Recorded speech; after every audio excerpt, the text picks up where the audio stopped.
Hi, my name is Colin McCaffrey and I'm going to tell you something about condition monitoring in petrochemical valves. So in the petrochemical industry, we're pumping at high pressures very flammable fluids. If we get a rupture in one of these valves, we're expelling gaseous flammable liquid to the air, one spark, and everybody has a very bad day. So at VTT, we have developed a system to monitor these valves to detect microfractures, which are indicative of the potential of catastrophic fractures. However, these occur much smaller scales and at much sooner times. So we can, in advance, determine the condition of the valve, if it needs maintenance, and if it's a safety problem. So we've designed in VTT an acoustic emission sensor. Looks a little bit like this. It's on a silicon on insulator process.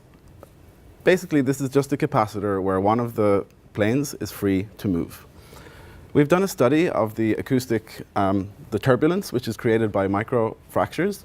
And at the pressures we're pumping, it's approximately 110 kilohertz. So we've scaled this acoustic emission sensor to 110 kilohertz resonance. We put it in a close acoustic contact with the valve so that the turbulent flow at the microfracture can be detected using our acoustic emission sensor. The core technology here also is our patented low-power wake-up radio. So in this kind of application, deterioration of valves, it's occurring in the order of weeks, months, not minutes or seconds. So we want to measure at very long intervals. In that case, the sleeping consumption of our sensor is the overwhelmingly dominant factor to the power consumption.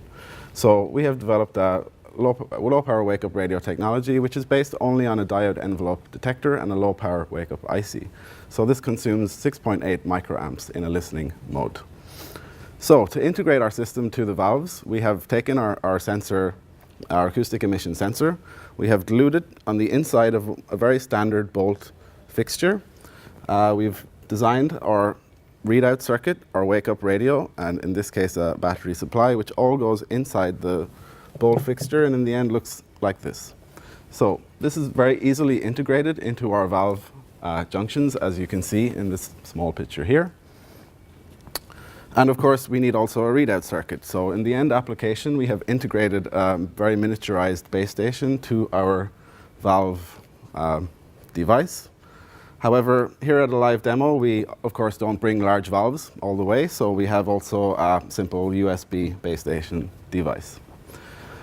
So the live demo I'm going to show here is a little bit different to the end application. In the end application, we have only an RMS change in the detected acoustic emission signal. This isn't very interesting for a live demo. So in this case, I'm going to, with my USB base station, asynchronously wake up my sensor device. Then I'm going to apply a disturbance. I'm just going to give it a knock, and we should hopefully see the disturbance here on our very simple Excel-based readout.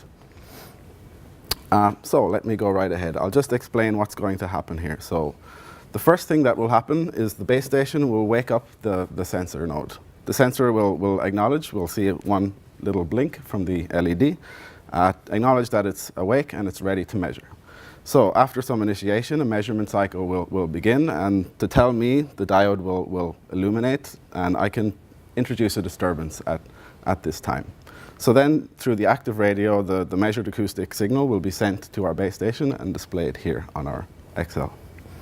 Right now, at the moment, we're just looking at the noise floor of the acoustic emission sensor. So now it's awake. I'm waiting for the measurement to begin. There we go. Hopefully, we will see now a spike. Yes, we do. So at the point when I introduced the step response, the knock, we see an increase in the acoustic emission, which is decaying very exponentially, very slowly. So that was the VTT and Mezzo automation acoustic emission sensor for valve leakage microfracture detection.